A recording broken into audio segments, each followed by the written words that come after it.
সালাম আলাইকুম প্রিয় এইচএসসি এবং আলিম 2026-এর শিক্ষার্থীরা, তোমরা সবাই কেমন আছো আমাকে বলো। তোমরা আমাকে স্পষ্ট শুনতে পাচ্ছ কিনা, স্পষ্ট দেখতে পাচ্ছ কিনা, এটা আমাকে আগে একটু কমেন্টে জানাও। তোমরা আমাকে স্পষ্ট শুনতে পাচ্ছ কিনা, স্পষ্ট দেখতে পাচ্ছ কিনা একটু জানাও কমেন্টে। আলিম এবং এইচএসসির শিক্ষার্থীরা সবাই আমাকে একযোগে সালাম দিচ্ছে। ওয়ালাইকুম আসসালাম ওয়া রাহমাতুল্লাহি ওয়া বারাকাতু। আলহামদুলিল্লাহ, আমি বেশ ভালো আছি। আমি আশা করি তোমরাও অনেক বেশি ভালো আছো। ভালো আমাদের থাকতেই হবে, ভালো না থেকে কোনো উপায় নেই। এই যে বেঁচে থাকা, এই যে এত কষ্ট, এত কিছু, সবকিছুর মূলে হচ্ছে ভালো থাকার প্রচেষ্টা। তাই আল্লাহ আমাদের সবাইকে ভালো রাখুক, এই দোয়া আমরা করি। আল্লাহ আমাদের সুস্থ রাখুক। এবং আরেকটা দোয়া আমরা করি না, কিন্তু আমার মনে হয় এই দোয়াটাও করা উচিত। সেটা হলো আল্লাহ যাতে আমাদেরকে ঈমানের সাথে বিছানায় না পড়ে মৃত্যুবরণ করায়। মৃত্যু এমন একটা সত্য, এই যে আমি এখন এখানে দাঁড়িয়ে ক্লাস নিচ্ছি, তুমি এখন তোমার ডিভাইসের সামনে বসে ক্লাস করছো। ধরলাম এর সবকিছু মিথ্যা। আমি একটা স্বপ্নের অংশ। তুমি একটা ইলুশন। অন্য কেউ এআই দিয়ে বানানো সবকিছু। কিন্তু একটা বিষয় যদি সত্য হয়ে থাকে সেটা হলো তুমিও যেমন মৃত্যুর স্বাদ গ্রহণ করবা, আমিও মৃত্যুর স্বাদ গ্রহণ করব। আমরা সবাই একদিন না একদিন মারা যাব। তো সেই মৃত্যুটা যদি বিছানায় পড়ে হয়, সেই মৃত্যুটা যদি অনেক কষ্ট পেয়ে হয়, এবং সেটা যদি ঈমানের সাথে মৃত্যুটা না হয়, তাহলে ওটাকে সফল মৃত্যু বলা যাবে বলে মনে হচ্ছে না। এজন্যই আমাদের মৃত্যুটা যাতে সহজে হয়, মৃত্যুটা যাতে আমরা অনেক কষ্ট পেয়ে না মারা যাই। ঠিক আছে? তো চলো, আমরা চলে যাই আমাদের ক্লাসে। মেহজাবিন লিখেছে, বাংলা শিশির ভাই এবং নাইম চাচ্চুর সাথে দেখা করেছি, আপনাকে অনেক মিস করেছি। তোমাদের সাথে দেখা হলে আমারও ভালো লাগতো। গত বছর কিন্তু আমি বগুড়া গিয়েছিলাম। এবছর যাচ্ছি ফ্যান্টাসি কিংডম, যাচ্ছি ২ আর ৩ তারিখে। আর যাচ্ছি কোন জায়গায় জানি যাচ্ছি আমি আর? আর যাচ্ছি হচ্ছে আমি কুষ্টিয়া যাচ্ছি। ইয়েস, ৭ আর ৮ তারিখে। ৮ তারিখে থাকবো কুষ্টিয়াতে ইনশাআল্লাহ। ওকে। আর কথা না বাড়াই, আমরা চলে যাচ্ছি আমাদের ক্লাসে। এবং ক্লাসে চলে যেতে গিয়ে একটা কথা বলতে হয় প্রথমেই, তোমরা খাতা কলম নিয়ে বসবা। গুরুত্বপূর্ণ কোনো প্রশ্ন থাকলে ওটা নোট ডাউন করবা। আমি প্রশ্নোত্তরের সময় দিব, তখন প্রশ্ন করবা। ঘুমাতে ক্লাস করবা না। যদি ঘুম চলে আসে তাহলে চোখে মুখে পানি দিয়ে নিবা কিংবা দাঁড়িয়ে যাবা। গোপালগঞ্জে আসবে না? না, গোপালগঞ্জে আসবো না আমরা কেউ, পাবনাতেও আসবো না। আসলে আমাদের আসার অনেক ইচ্ছা থাকে, কিন্তু ইচ্ছা থাকার পরেও আমরা আসতে পারি না। আমরা যারা যাচ্ছি বিভিন্ন ইভেন্টসে মানে বাংলাদেশের বিভিন্ন জেলাতে, আবার সেই আমরাই তো ক্লাস নেই। তো ধরো কখনো আমরা ফ্লাইটে যাচ্ছি, কখনো আমরা হয়তোবা প্রাইভেট কার নিয়ে যাচ্ছি, কখনো হয়তোবা যাচ্ছি যেভাবেই হোক, ট্রেনে যাচ্ছি। ট্রেনে এখনো যাইনি, হয়তোবা আমরা যাইতে পারি ট্রেনে কুষ্টিয়াতে। তো মোস্টলি আমরা প্রাইভেট কার বা মাইক্রো নিয়ে যাই, অথবা আমরা ফ্লাইটে যাই। এয়ারপোর্ট থাকলে চেষ্টা করি ফ্লাইটে যাইতে, অন্যথায় আমরা প্রাইভেট কারে যাই বা মাইক্রো বাসে যাই। তো আমরা চেষ্টা করি খুব তাড়াতাড়ি যেতে, কারণ এসে আবার আমাদের ক্লাস ধরতে হয়। তো আমাদের কি ইচ্ছে করে না আমাদের শিক্ষার্থীদের সঙ্গে দেখা করতে?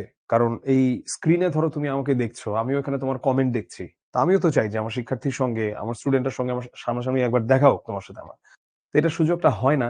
আসলে বাস্তবতা মেনে নিতে হয়। তাই আমরা অল্প কয়েকটা জেলাতে যাই। তাই বলে এমন নয় যে ওই জেলাটা কম গুরুত্বপূর্ণ, এই জেলাটার গুরুত্ব বেশি। যে আমি ধরলাম যে আমরা গাইবান্ধা গিয়েছি, রংপুর গিয়েছি, দিনাজপুর গিয়েছি।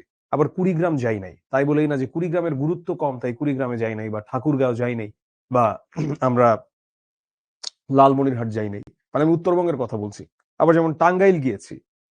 আবার ধরো আমরা তো তোমার নড়াইল যাচ্ছি না। এখন তাই বলেই না যে নড়াইল কম গুরুত্বপূর্ণ বা গোপালগঞ্জ কম গুরুত্বপূর্ণ। মানে আসলে চেষ্টা করি আরকি যতটুকু আমরা যেতে পারি। চলো, আমরা শুরু করছি আজকে ফেব্রুয়ারি ১৯৬৯। আর আমার পরিচয়টা বোধহয় আর বেশি একটা দেবার কিছু নেই। তোমরা আমাকে চেনোই।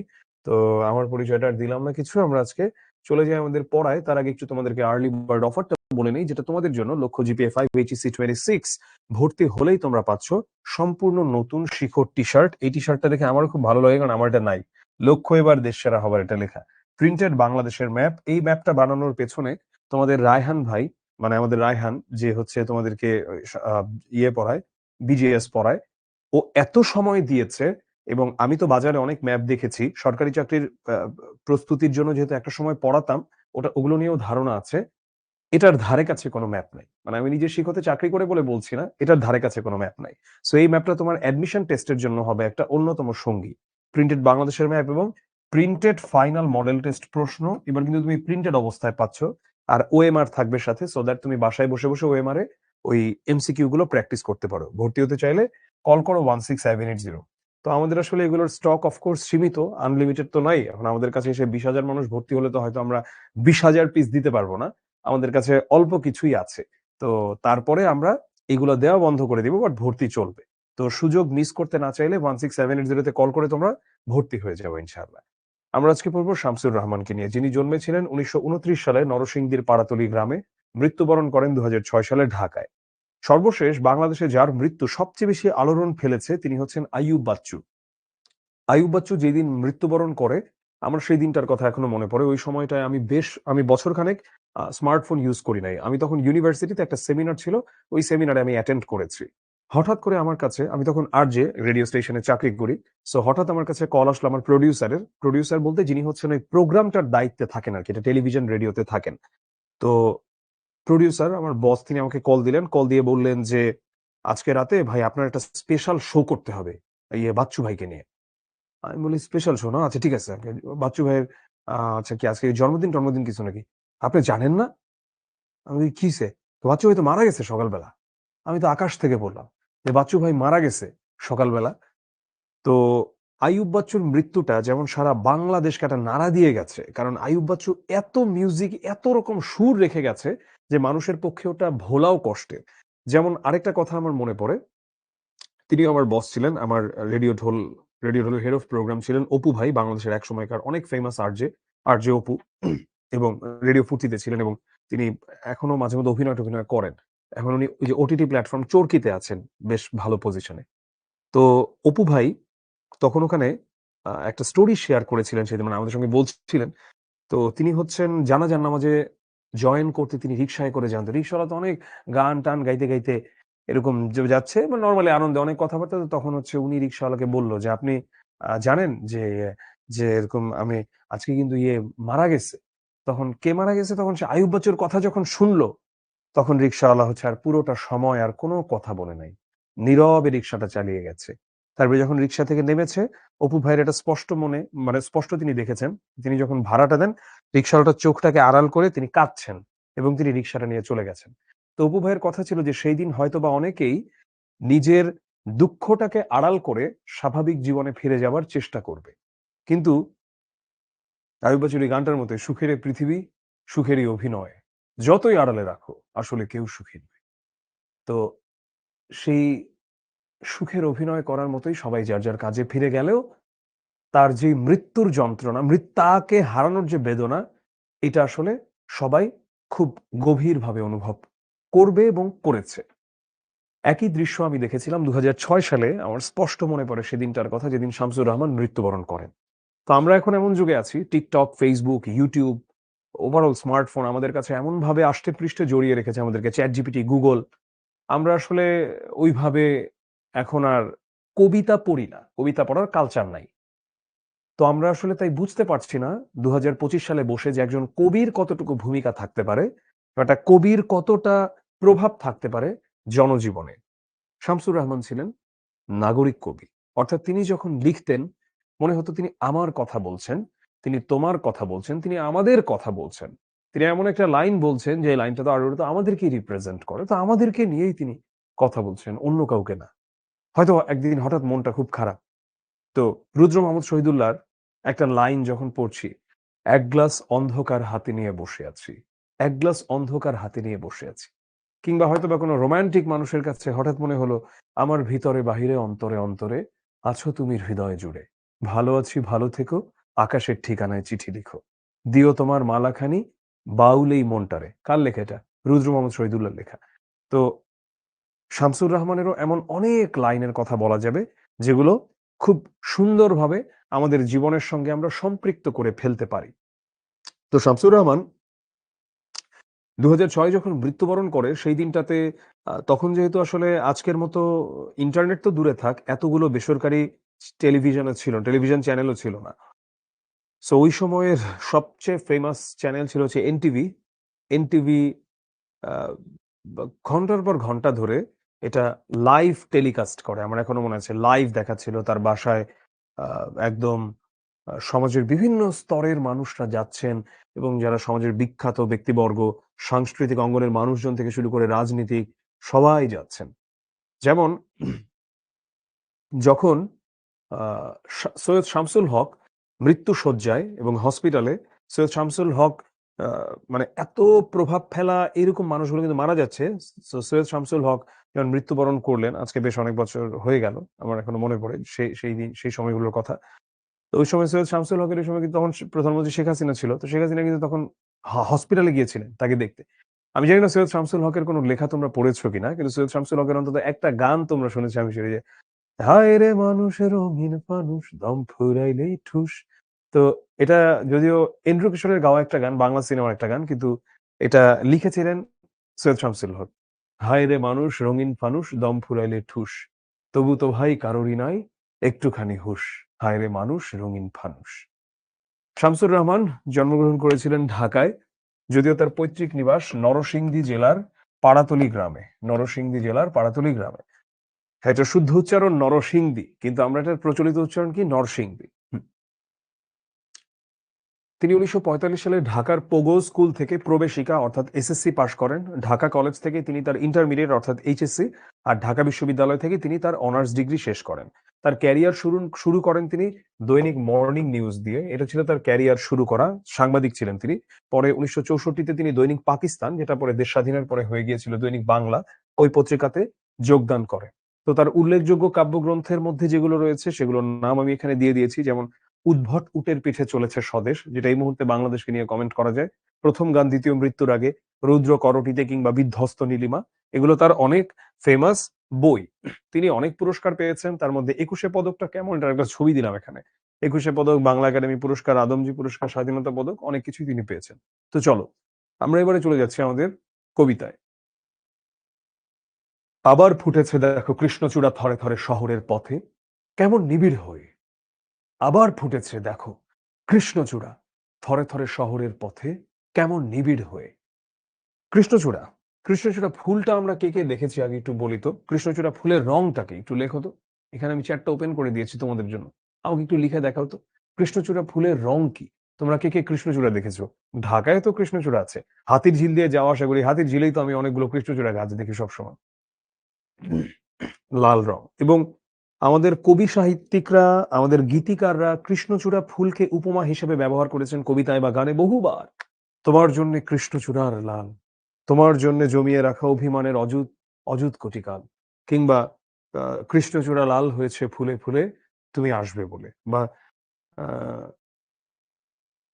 কৃষ্ণচূড়া নামে আরো অনেক অনেক কিছু আছে কৃষ্ণচূড়া লেখে, লাল রং, ঠিক আছে, একদম টকটকে লাল কৃষ্ণচূড়া। তো সেই আমি আবার চ্যাটটা পজ করে দিচ্ছি। তো কৃষ্ণচূড়া অনেকভাবে ব্যবহার হয়, এটা রোমান্টিক সিজম বোঝাতে ব্যবহার হয়, এটা রক্তের সাথে তুলনা করতে ব্যবহৃত হয়, নানাভাবে এটা কবিতায় কিংবা গানে ব্যবহৃত হয়ে থাকে। আবার ফুটেছে দেখো কৃষ্ণচূড়া থরে থরে কেমন নিবিড় হয়ে। নিবিড় হয়ে মানে কি? নিবিড় মানে কি? ধরো আইসিইউ, আমরা এটার কথা জানি। আইসিইউটা কোথায় থাকে? হাসপাতালে থাকে। সব হাসপাতালে থাকে না, বাট অনেক হাসপাতালেই থাকে। আইসিইউর বাংলা কি? আইসিইউর পূর্ণরূপ হচ্ছে ইন্টেন্সিভ কেয়ার ইউনিট, নিবিড় পরিচর্যা কেন্দ্র। নিবিড় পরিচর্যা কেন্দ্র, নিবিড়, এটার ইংলিশ হচ্ছে ইন্টেন্সিভ, অর্থাৎ খুবই মনোযোগ দিয়ে যাকে দেখা হয়। ধরো যেই রোগীটা ওয়ার্ডে কিংবা কেবিনে ভর্তি থাকে, তাকে এতটা নিবিড় পরিচর্যা করা হয় না। কিন্তু যিনি আইসিইউতে থাকেন বা নিবিড় পরিচর্যা কেন্দ্রে থাকেন, তাকে কিন্তু অনেক নিবিড় ভাবে, খুব গভীর ভাবে তাকে পর্যবেক্ষণ করা হয়। আমার নিজের মা আইসিইউতে ছিলেন ২৫ দিন। আমার মা আইসিইউতে থেকে তো মারা গেছেন। তিনি ঈদের দিন মারা গেছেন, কুরবানির ঈদের দিন। সো তখন তো আমি ওটাও দেখেছি যে আমার মায়ের জন্য যেইভাবে কেয়ার করতো ডাক্তার নার্সরা, এটা কখনোই তুমি যদি ওই নরমাল বেডে থাকো ওয়ার্ডে বা কেবিনে, কখনোই এটা আসলে ওইভাবে কেয়ার করে না। আবার ফুটেছে দেখো কৃষ্ণচূড়া থরে থরে শহরের পথে, কেমন নিবিড় হয়ে। কখনো মিছিলে, কখনো বা একা হেঁটে যেতে যেতে মনে হয় ফুল নয়, ওরা শহীদের ঝলকিত রক্তের বুদবুদ, স্মৃতিগন্ধে ভরপুর। কি বোঝালো এটা দিয়ে? আচ্ছা, কবিতাটা যখন আমি পড়ছি অনেকের কাছে মনে হতে পারে যে ভাইয়া আপনি কেন প্রতিটা লাইনের শেষে থামছেন না? কবিতা কখনো এইভাবে গদ্যের মতো লেখা থাকে না, বা গল্পের মতো না যে একটা লাইন শেষ দাড়ি একটা, এরকম না। এটা আসলে ছন্দবদ্ধ ভাবে থাকে। তো তুমি দেখো আমি একটা লাইন যতটুকু পড়ে এসে থামছি ততটুকুতে অর্থটা পরিপূর্ণ হচ্ছে। মন দিয়ে বলি, কি শোনো। ধরো আমি যদি বলতাম আবার ফুটেছে দেখো কৃষ্ণচূড়া থরে থরে শহরের পথে, কেমন নিবিড় হয়ে কখনো মিছিলে কখনো বা, এটা কিন্তু কোনো আসলে অর্থ বহন করে না। কিন্তু আমি যখন বলছি আবার ফুটেছে দেখো কৃষ্ণচূড়া থরে থরে শহরের পথে কেমন, শহরের পথে কেমন নিবিড় হয়ে, একটা মিনিং। কখনো মিছিলে, কখনো বা একা হেঁটে যেতে যেতে মনে হয় ফুল নয়, ওরা শহীদের ঝলকিত রক্তের বুদবুদ, স্মৃতিগন্ধে ভরপুর। দেখলা? তো এই যে বলছে কৃষ্ণচূড়া ফুটেছে শহরের পথে পথে নিবিড় হয়ে, অর্থাৎ অনেক কৃষ্ণচূড়া ফুটেছে। কোথায় ফুটেছে? শহরের পথে পথে। কৃষ্ণচূড়া কোথায় ফুটেছে? শহরের পথে পথে। কেমন নিবিড় হয়ে, অর্থাৎ ফুলটা যেন একদম আমাদের অস্তিত্বের সাথে মিশে আছে, অনেক মনোযোগের সাথে যেন ফুলটা ওখানে, কি অপূর্ব সুন্দর লাগছে ফুলটাকে দেখে। আসলে এই কৃষ্ণচূড়ার লাল রং দিয়ে মূলত রক্তকে রিপ্রেজেন্ট করা হচ্ছে। রক্তের কথা বললে বাঙালির ইতিহাসে রক্ত ঝরানোর ইতিহাস বহু বহু আছে। এই মুহূর্তে চট্টগ্রাম বিশ্ববিদ্যালয়ে আমরা দেখতে পাচ্ছি কেমন কুরুক্ষেত্রে পরিণত হচ্ছে। তো বাঙালির ইতিহাসের একটা অনেক বড় অধ্যায়ের কথা প্রথমে আসে ১৯৫২ সালের ভাষা আন্দোলন, যখন রক্ত ঝরেছিল। এরপরে আসে কোথায়? ১৯৬৯ এর গণ অভ্যুত্থান। আমরা ২০২৫-এও কিন্তু একটা গণ অভ্যুত্থান দেখেছি। সরি, ২০২৪-এর গণ অভ্যুত্থান ৩৬শে জুলাই, যখন শেখ হাসিনা সরকারের পতন ঘটে। ১৯৫২ সালে ১৯৬৯-এও কিন্তু গণ অভ্যুত্থান হয়েছিল। তো আবার ফুটেছে দেখো কৃষ্ণচূড়া থরে থরে শহরের পথে, কেমন নিবিড় হয়ে। আচ্ছা, কখনো মিছিলে, কখনো বা একা হেঁটে যেতে যেতে মনে হয় ফুল নয়, ওরা শহীদের ঝলকিত রক্তের বুদবুদ, স্মৃতিগন্ধে ভরপুর। রক্তের বুদবুদ মানে কি? রক্ত তো গরম, এবং গরম যেমন বুদবুদ করে ফুটে পানি, তেমনি রক্তটাকেও এমন ভাবে কল্পনা করছে যে সেই রক্তটা যেমন বুদবুদ হয়ে ফোটার মতো মনে হচ্ছিল যখন ফিনকি দিয়ে রক্ত ছুটেছিল ওদের গায়ে গুলি করার পরে ১৯৫২ সালে।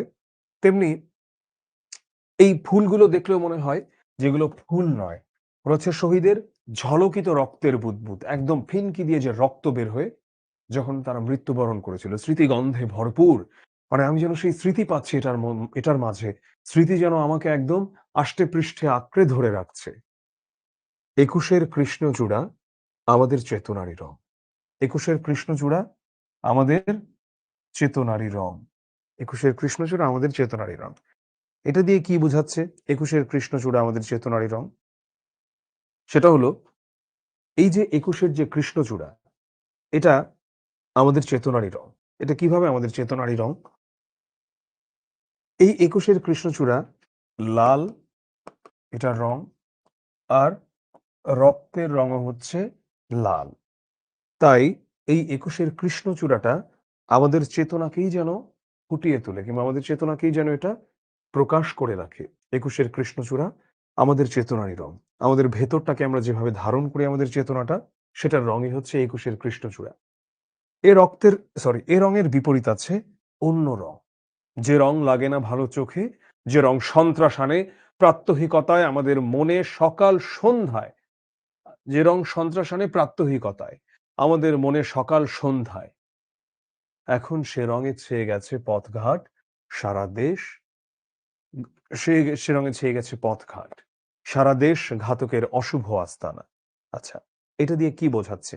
এ রঙের বিপরীত আছে অন্য রং। রক্তের অংশ দিয়ে এখানে যেমন বিদ্রোহকে বোঝানো হয়েছে, এখানে অন্যায়কে দমন করে ন্যায়কে প্রতিষ্ঠা করার কথা বোঝানো হয়েছে। তো তেমনি যখন বলা হচ্ছে এ রঙের বিপরীতে আছে অন্য রং, তখন এতক্ষণ তো আমরা ন্যায়ের বাণী শুনলাম, এখন আমরা দেখছি কি? এখন আমরা দেখছি এটা হচ্ছে অন্যায়, বা এটা হচ্ছে সকল নেতিবাচকতা, অর্থাৎ যত নেগেটিভ জিনিস আছে সেটাকে ঘিরে। আমরা এখন সেই রং নিয়ে কথা বলবো। তার আগে জানতে চাই তোমরা কয়টার দিকে আসরের নামাজের বিরতি চাও? আমি চ্যাটটা রিজুম করেছি, হ্যাঁ? তোমরা বলো। তোমরা কয়টার দিকে আসরের নামাজের বিরতি চাও? একটু লিখো। হ্যাঁ, কয়টার দিকে চাও আসরের নামাজের বিরতিটা? এগুলো টাইমটা লিখো। আমি চ্যাটটা খুলে দিয়েছি। ৫টা ১০। ঠিক আছে। আমরা দিব। আমরা দিব। ঠিক আছে। Fine, fine. ঠিক আছে। আচ্ছা। ঠিক আছে। ঠিক আছে। ৫টা ১০ এ দিব। ওকে। ঠিক আছে। হুম,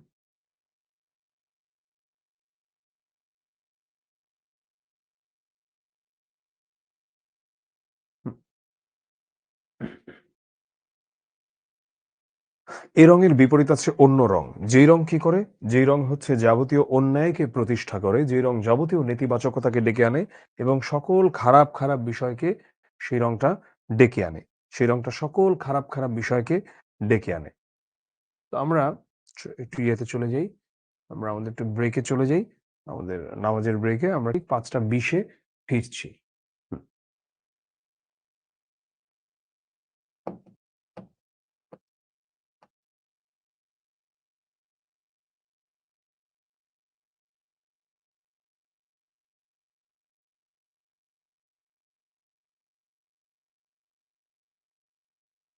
নামাজের বিরতি ৫টা ২০ পর্যন্ত, হ্যাঁ? হুম।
ঠিক আছে, স্টার্ট করছি।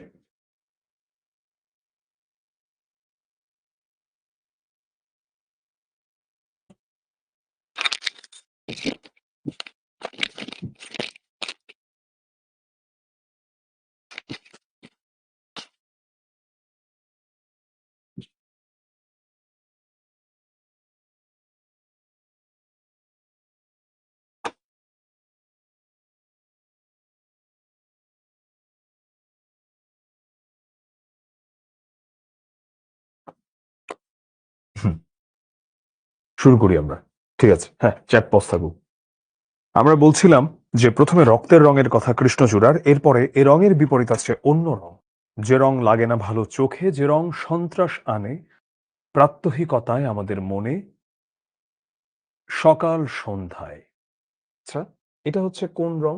যেই রং হচ্ছে খারাপ, যেই রং হচ্ছে সকল বাজে, সকল অশুভ কিছু।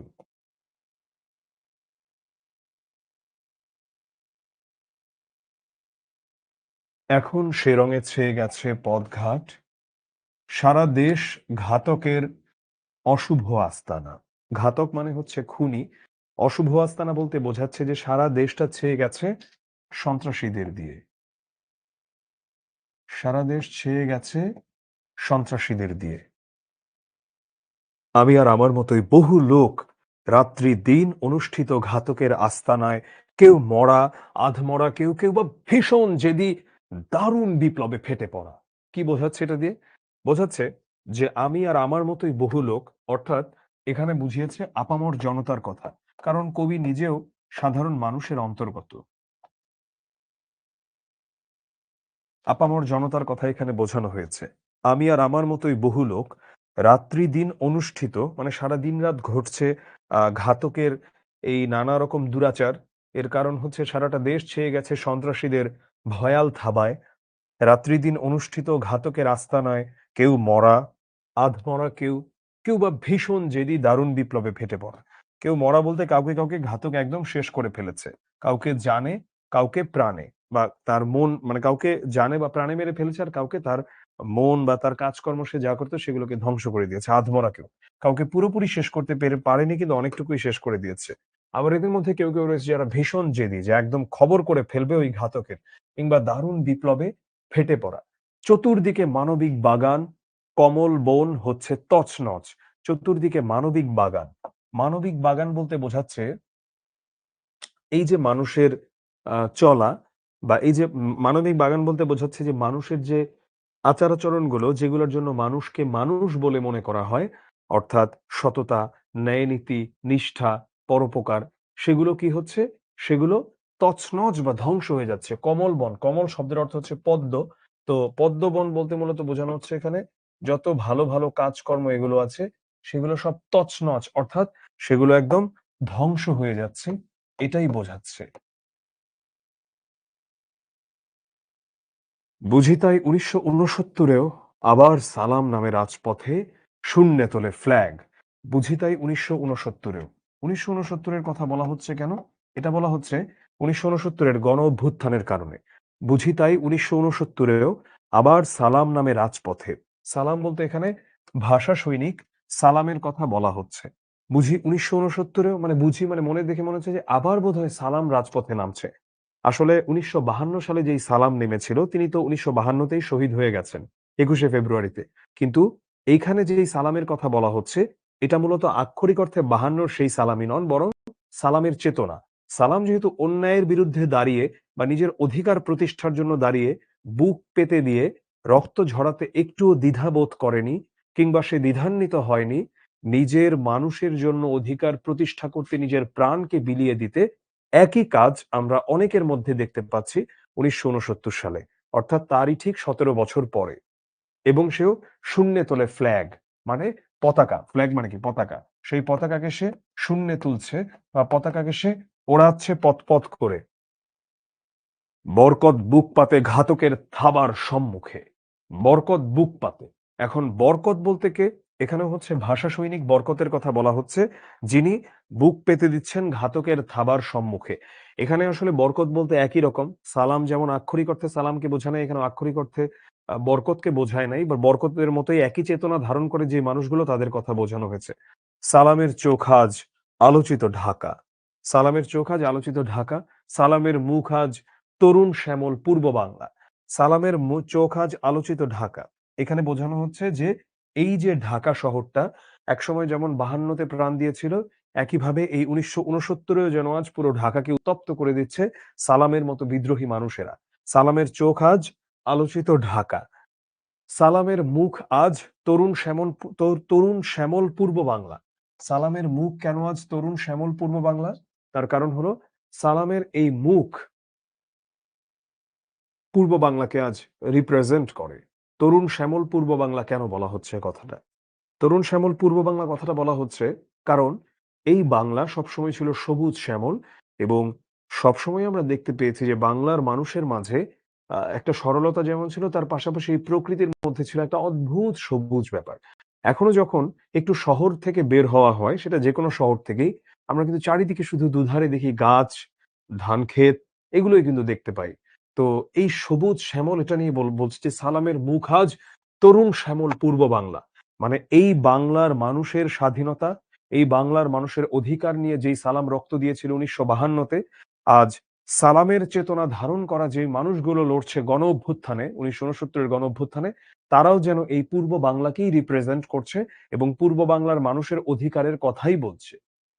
দেখলাম রাজপথে, দেখলাম আমরা সবাই জনসাধারণ, দেখলাম সালামের হাত থেকে নক্ষত্রের মতো ঝরে অবিরত অবিনাশী বর্ণমালা, আর বরকত বলে গাঢ় উচ্চারণে এখনো বীরের রক্তে দুঃখিনী মাতার অশ্রু জলে ফোটে ফুল বাস্তবের বিশাল চত্বরে, হৃদয়ের হরিত উপত্যকায় সেই ফুল আমাদেরই প্রাণ, শিহরিত ক্ষণে ক্ষণে আনন্দের রৌদ্রে আর দুঃখের ছায়ায়।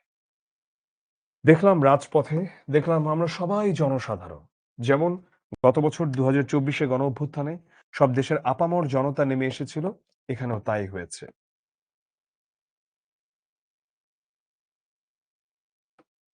দেখলাম রাজপথে, দেখলাম আমরা সবাই জনসাধারণ, দেখলাম সালামের হাত থেকে নক্ষত্রের মতো ঝরে অবিরত, মানে ঝরে চলছে তো চলছেই, ঝরছে তো ঝরছেই, অবিনাশী। অবিনাশী মানে যেটাকে বিনাশ বা ধ্বংস করা যায় না।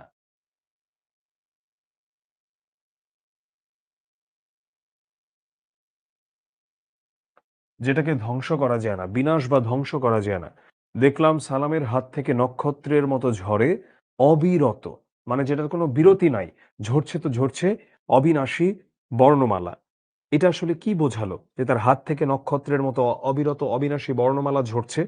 সালাম যেমন নিজের অধিকার প্রতিষ্ঠার জন্য, অর্থাৎ নিজের মাতৃভাষা বাংলা প্রতিষ্ঠার জন্য তখন আহ তার কাছে যা আছে নিজেকে যেভাবে উজাড় করে দেওয়ার মতো আছে তিনি উজাড় করে দিয়েছেন। একইভাবে 1969-এও গণ অভ্যুত্থানে অংশগ্রহণকারী অভ্যুত্থানকারীরা তারা পূর্ব বাংলার অধিকার প্রতিষ্ঠার জন্য নিজেদেরকে যেভাবে প্রয়োজন দেশের জন্য তারা সেভাবে বিলিয়ে দিতে প্রস্তুত ছিলেন। এটার কথাই বলছে। আর বরকত বলে গাঢ় উচ্চারণে, বরকত কি বলছে? এখনো বীরের রক্তে দুঃখিনী মাতার অশ্রু জলে ফোটে ফুল বাস্তবের বিশাল চত্বরে, হৃদয়ের হরিত উপত্যকায়। একটু একটু আসি। এখনো বীরের রক্তে মানে যারা প্রাণ দান করছে, সেই প্রাণ দান করছে যারা, সেই প্রাণদাতাদের বীরের রক্তে, তাদের রক্তে দুঃখিনী মায়ের অশ্রু জলে। ঠিক আছে, কেন অশ্রু জলে? কারণ তারা হচ্ছে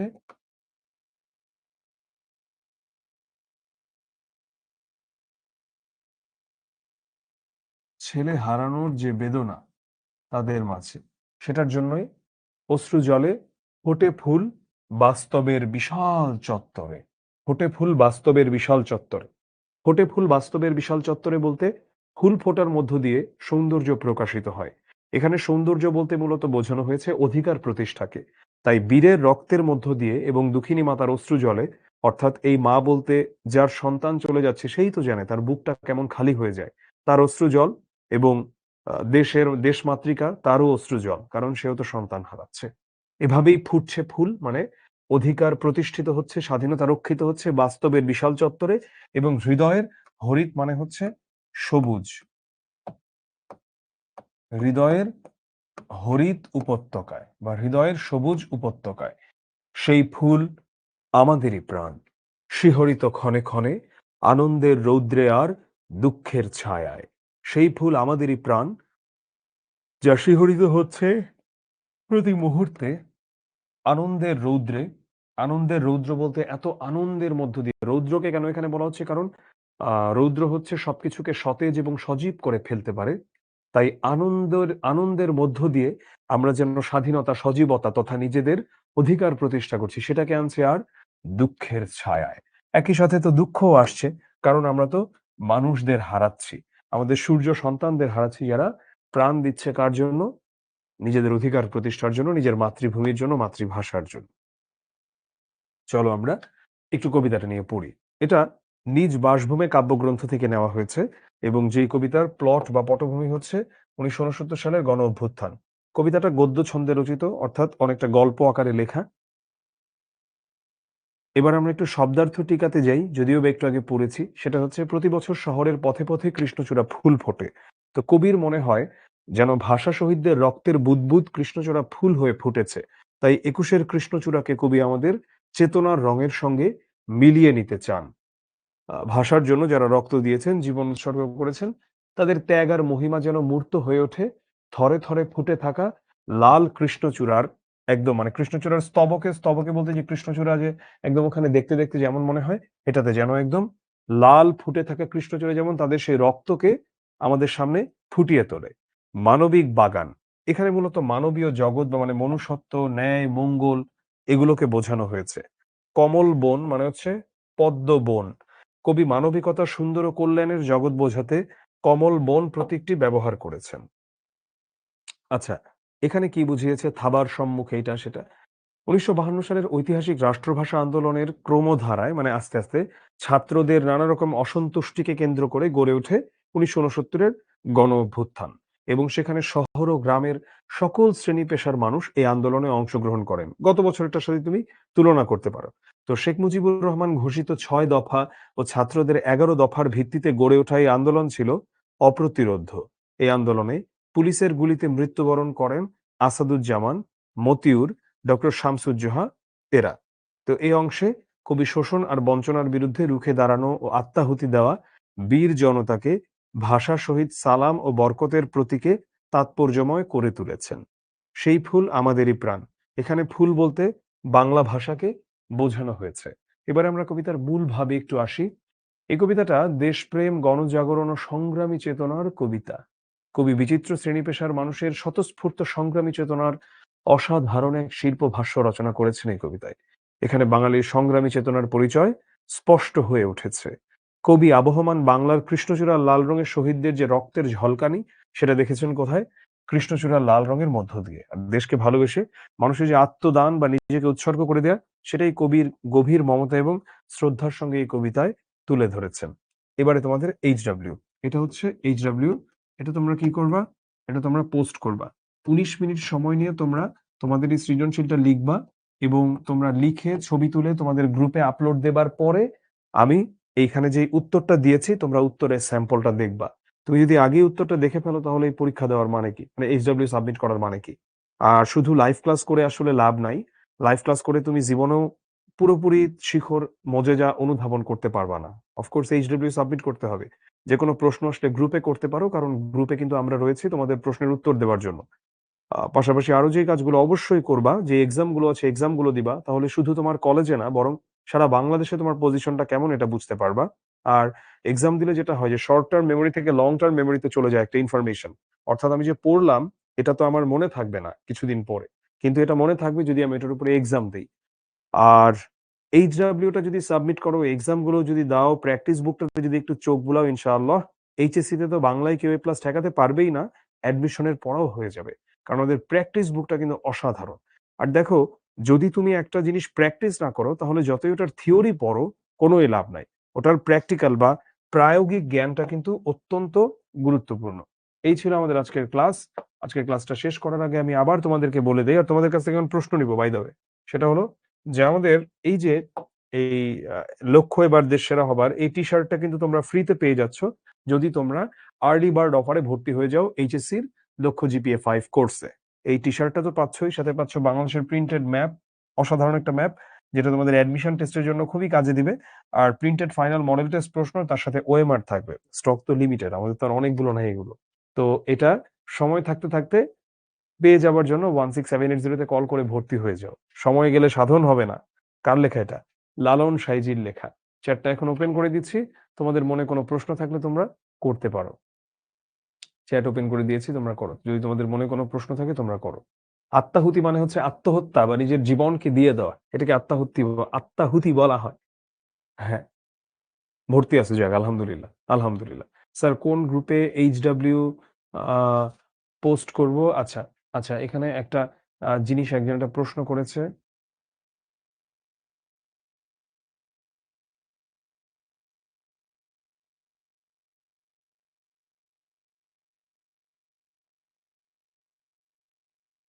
আচ্ছা, এই পদ্যটা হার্ড অনেক। এটা আপামর মানে হচ্ছে সবাই। এটা অনেক হার্ড না। শ্যামল মানে হচ্ছে সবুজ, এটা বুঝাইছে আরকি। হ্যাঁ? অফারটা কি শুধু সায়েন্সের জন্য? সবার জন্য। চয়ন মানে কি? চয়ন মানে কি? যে শব্দ চয়ন বলতে পারো। উচ্চারণ এমন আরকি। নাইমুল যেটা বলেছ যে এটা কি বৈষম্য কিনা? নাইমুল যদি কেউ চায়, এটা আসলে এখনো কেউ চায় নাই। যদি কোন স্টুডেন্ট চায় নাইমুল, তাহলে আমরা অবশ্যই এটা কনসিডার করব। কেন নয়? আ সারোয়ার আহমেদ বলেছে, "ভাই এত দ্রুত কবিতা পড়িয়ে শেষ করলে বুঝতে অসুবিধা হয়।" সারোয়ার, এই স্পিডের সাথে থাকতে হবে। বুঝতে অসুবিধা হলে আসলে অসুবিধাটা তোমার কাটিয়ে উঠতে হবে। তুমি যদি এতটুকু পেইসে না থাকতে পারো, তুমি এইচএসসি বা আলিমে কিভাবে অন্যান্য সাবজেক্ট পড়বা? হ্যাঁ, কমন সাবজেক্ট নিলে কি এক্সট্রা গিফট পাবো? লক্ষ্য জিপিএ 5 এর না, কমন সাবজেক্ট এটা পাওয়ার কথা না। ঘুম ধরে অনেক। সাদিয়া বলেছে কি করব? ফিজিক্যাল এক্সারসাইজ করবা। ফিজিক্যাল এক্সারসাইজ করলে স্ট্যামিনা বাড়ে। মেহেদী, উপত্যকা অর্থ কি? মেহেদী, তুমি একটু আজকে এটা সার্চ করবা গুগল ইমেজে। কেন এটা বললাম? এখানে আসলে আমি বর্ণনায় যতটুকু বোঝাবো তুমি এটা ভুলে যাইতে পারো। তুমি এটা গুগলে ছবি দেখবা একটা উপত্যকা কেমন হয়। তাহলে তুমি এটা তোমার মাথায় থাকবে। গিফট কবে পাবো? পেয়ে যাবো ইনশাআল্লাহ। হ্যাঁ। আচ্ছা, এমসিকিউ গুলা সলভ করে দিচ্ছি আমি। দাঁড়াও। আ ৩ মাস ধরে শিখতে ভর্তি হয়েছি। ফুল কোয়ার্টার এখন এতগুলো রেকর্ড কিভাবে করে? এখন আর এতগুলো রেকর্ড, বিজয় ভক্ত বাস্তব কথা হচ্ছে এতগুলো রেকর্ড আর করা পসিবল না তোমার পক্ষে। যেগুলো গুরুত্বপূর্ণ ওগুলোই শুধু করো। বাকিগুলার প্র্যাকটিস বুক-টুক দেখে এক্সাম দিয়ে পার পাইতে থাকো আর লাইভ ক্লাস করতে থাকো, এটাই। ভুল উন্ঠিত মানে হচ্ছে যেটা মাটিতে পড়ে গেছে। বর্ণমালা বলতে এখানে আসলে বুঝিয়েছে সে যেমন বর্ণমালাকে প্রতিষ্ঠার জন্য বা বর্ণমালাকে অর্জন করার জন্য নিজের জীবনকে দিয়ে দিয়েছে, এখানে বর্ণমালার জায়গাতে বলতে পারো যে তার অধিকারের কথা। ঠিক আছে? হুম। আচ্ছা, অশুভ আস্তানা মানে হচ্ছে একদম যারা খারাপ মানুষ তারা খারাপ বানিয়ে ফেলেছে পুরো পরিবেশ পরিস্থিতিকে। চলো। আচ্ছা, অবজেক্টিভ এর কথা যেহেতু কয়েকজন বলছে, অবজেক্টিভটা আমি একটু সলভ করাই। কারণ এখানে বহুপদী সমাপ্তিসূচক বা কিভাবে কি উত্তর করবে একটু বলি, হ্যাঁ? এটা যেমন একটা জ্ঞানমূলক প্রশ্ন। ফেব্রুয়ারি ১৯৬৯ কবিতায় বর্ণমালাকে কিসের সঙ্গে তুলনা করা হয়েছে? এখানে নক্ষত্রের সঙ্গে বর্ণমালাকে তুলনা করা হয়েছে। আবার ফুটেছে দেখো কৃষ্ণচূড়া থরে থরে শহরের পথে চরণটি আমাদের জাতীয় জীবনের কোন দিকটিকে তুলে ধরে? গণ আন্দোলন, ভাষা আন্দোলন, স্বাধীনতা আন্দোলন নাকি স্বদেশী আন্দোলন? অবশ্যই ভাষা আন্দোলন। স্বাধীনতা আন্দোলন মানে স্বাধীনতা আন্দোলন তো ১৯৭১ সালে। ওটা তো অনেক পরে। আমরা অলরেডি ১৯৬৯ এর নিয়ে কথা বলতেছি। স্বদেশী আন্দোলন তো প্রশ্নই না। এ তো ব্রিটিশ আমলে হয়েছিল স্বদেশী আন্দোলন, স্বদেশী মুভমেন্ট। ভাষা আন্দোলন নিয়ে কথা বলা হয়েছে এখানে। উদ্দীপকটা ১ম এ পড়ি। ১৯৭১ সালে মাতৃভূমির মুক্তির জন্য অকাতরে জীবন বিসর্জন দেন মতিউর রহমান, মোস্তফা কামাল, মহিউদ্দিন জাহাঙ্গীর সহ লক্ষ, লক্ষ মানুষ। তাদের আত্মত্যাগের মধ্য দিয়ে জন্ম নেয় স্বাধীন বাংলাদেশ। এখন উদ্দীপকের ত্যাগী মানুষদের প্রতিচ্ছবি ফেব্রুয়ারি ১৯৬৯ কবিতায় যাদের নির্দেশ করে, তারা কে? তারা হচ্ছে সালাম, বরকত। এখন কেন দুঃখিনী মা না? কারণ এখানে বীরশ্রেষ্ঠদের কথা বলা হচ্ছে। বীরশ্রেষ্ঠদের মায়েদের কথা তো বলা হয় নাই। ঠিক আছে? এইচডব্লিউ সাবমিট হয় না কেন? অফ কোর্স সাবমিট হবে। যদি সাবমিট না হয় এরপরেও তুমি আমাকে ইনবক্স কইরো। সাবমিট না হওয়ার কোনো কারণ নাই। হ্যাঁ, ঠিক আছে। একজন বলছে ১ম টা রক্ত হবে না? না।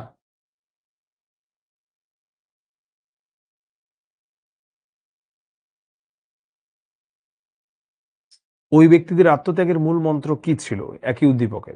তাদের মূল মন্ত্র ছিল হচ্ছে দেশপ্রেম। এগুলো খুব সহজ আসলে। সো এই তো। এই হচ্ছে আমাদের আজকের ক্লাস। আজকের ক্লাসটা আমার মনে হয় আমরা প্রথম প্রশ্নে গণ আন্দোলন হলো না কেন? গণ আন্দোলন কেন হবে? ডক্টর আকাশ সাহা। মানে এটা কি প্রশ্ন করলা? জ্ঞানমূলক প্রশ্ন কি? তোমার বইয়ে যেটা আছে সেটা হবে। দ্যাটস ইট, শেষ। সো বইয়ে এখানে আছে যে ওর হাত থেকে ধরো বর্ণমালা ঝরতেছে। এখন তুমি যদি বলো গণ আন্দোলন হবে না কেন? তো এটা তো কোনো মানে প্রশ্ন হলো না। কমলবন বলতে মূলত বোঝানো হয় পদ্মবন আরকি। মানে যদিও এখানে পদ্মবন বলতে ভালো, ভালো জিনিসকে বোঝানো হয়েছে। কোন গ্রুপে হোমওয়ার্ক দিব? তোমাদের গ্রুপ আছে, তোমাদের ক্লাসের মানে তোমাদের এইচএসসি ব্যাচ কোয়ার্টার লিখে সার্চ দিলে ফেসবুকে চলে আসবে।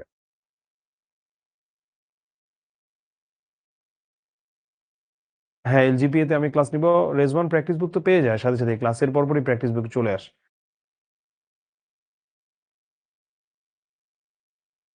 অভিযাত্রী যে বইটা আছে, এখন অ্যাডমিশনের বই নিয়ে চিন্তা করা লাগবে না, আগে এইচএসসি শেষ করো। হ্যাঁ, মানবিক বাগানকে অলরেডি আমি বুঝিয়েছি মানুষের ভালো, ভালো গুণ। সো ক্লাসটা এতটুকুই থাকুক। আমার মনে হয় সবাই ভালো মতোই বুঝেছো। এইচডব্লিউ সাবমিট করো। সবার সাথে ইনশাআল্লাহ দেখা হবে সামনের ক্লাসে। আল্লাহ হাফেজ। সালামু আলাইকুম।